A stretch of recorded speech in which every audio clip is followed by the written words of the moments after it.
Okay, ang ating susunod na laban si Kevin J. Cataraha. Kalaban si Lonnie Kadayday. Yes. Kadayday. Taga Cebu si Cataraha from the Ala Promotions group and si Kadayday is from General Santos City. Parehong 22 years old, mas matangkad si Cataraha, one of the bright prospects ng Ala Promotions. Undefeated 5-0 with 4 knockouts. Itong si Cataraha. This Si should be a good Kadayday one. has a record of 4 wins, 1 loss, 2 draws with only 1 KO.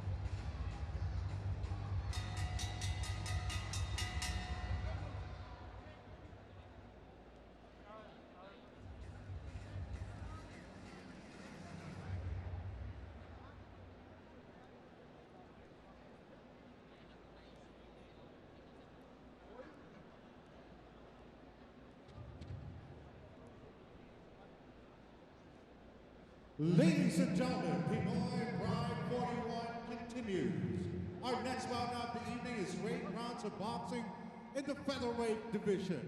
Introducing in the blue corner, our fighter wearing blue trunks and red on the side. He weighs in at 113 pounds from General Santos City. This is Lonnie Kadayday.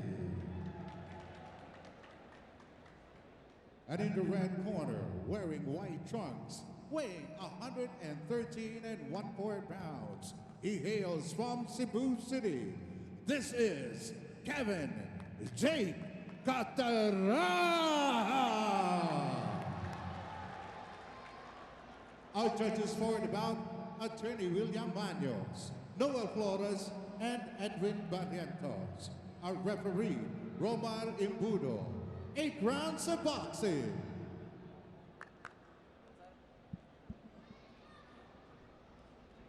Okay, so this is 8 rounds of boxing. No headbutt, no low blow, touch gloves. Good luck. Flyweight division pa rin tayo. Lumalaban. Someone we've seen before. Diba? Very Yes. impressive Very sa kanyang impressive. previous fights. A bright prospect ng Ala Promotion si Kevin J. Cataraha. KJ Cataraha, they call him. Yes. Kalaban niya mula Jensan. Si Kadayday, Lonnie Kadayday, he only had 1 loss sa kanyang pro Oo. debut. 4-1 siya. And he won his last fight noong March against Jenny Boy Boca. Si Cataraha naman had a win, medyo matagal na, no? Oo. Kasi alam mo, nag-aral ang batang ito. Mm-mm. Tinapos muna niya yung kanyang kurso sa kolehiyo and he recently graduated with a degree in criminology. Kaya ngayon, balik na siya sa boxing. Oo, ginamit niya ang kanyang mga kita mula sa boxing para sa kanyang kolehiyo. Magandang adhikain yan, ano? Na meron kang education to may fallback ka. Pero ito sa ring, you watch out for this guy, Cataraha, a veteran of almost 300 fights. 300 amateur fights. Oo. no? As an Very amateur. solid ang kanyang boxing foundation. Very Look at payat that siya, shot. pero snappy, malakas. Oo. Maliksi ang galaw. And yung last fight niya, November 26, 2016 pa, no? Medyo matagal-tagal. He won by 4th round KO over Wang Chai Nyanghasa.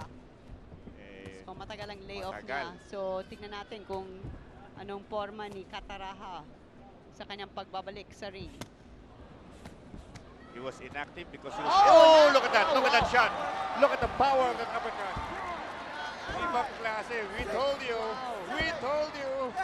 Watch out for this boy! And Kadayday looks at his corner, parang ano nang gagawin ko?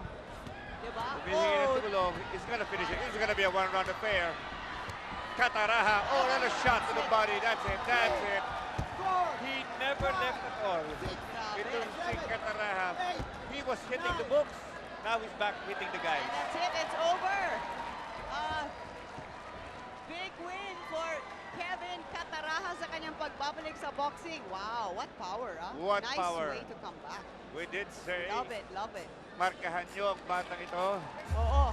because he is gonna be a force to reckon with, not only in the local shores, but in the future down the road sa international fight map. Ngayon, may college degree na siya. Pwede na siya Oo. mag-all out sa boxing, ano? Correct. Yun ang kanyang 22 years tutubo. old pa lang itong si KJ Cataraha. Kanyang record will move up to 6-0. And look at that. Panoorin natin. Uppercut. Oh, Ripping right uppercut. Ang ganda eh. For right to the body muna din. Look at the way he Oh. varied his punches. Right hook, left hook, to the left Iyo, body. no? Oh, ang dami, no? Sinasabi natin, ang Right ganda. hook. And every punch was thrown with bad intention. Yeah. Buong katawan. Oh, ito yung the finishing touch. Look at the shots. Look at the Yeah. hooks. Look at the power. The poise of this guy. Confidence. With every shot, KJ Oo. Kataraha.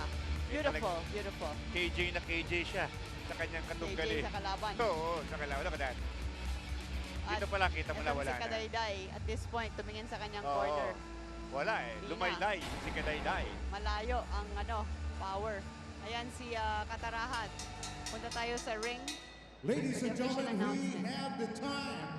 1 minute, 47 seconds in the first round. Your winner, by way of knockout, Kevin Zeke Cataraha. Big win para kay KJ Kataraha dito sa Pinoy Pride 41. Kanyang record now 6-0 with 5 knockouts. Aba, panoorin nyo tong si Kataraha sa mga susunod na fight, no? Absolutely. Power, poise, and look at the finishing touch. Cracking uppercut. Parang si Kadayday sa'yo, parang hindi niya alam kung what hit him. Oo. Down. Look at the eyes. Yeah, Look at the fast, determination. no? Oh. Bilis rin ng kamay. And like you said, no, variety of punching. Oh. Look at that. Sabi ko, parang Clint Eastwood eh. Go ahead. Make my Kadayday. Ganun sabi niya. Ganun eh. Ang lupit eh, oh. Wala na. Lupit, Ayaw na. yeah. Oo. Yan si Kataraha. Nagpapasalamat Oh. sa Diyos Mark for this this boy. victory. Yep. And at least we can say that we saw him in his early stages, no? Magbabalik po ang Pinoy Pride 41 mula sa Cebu.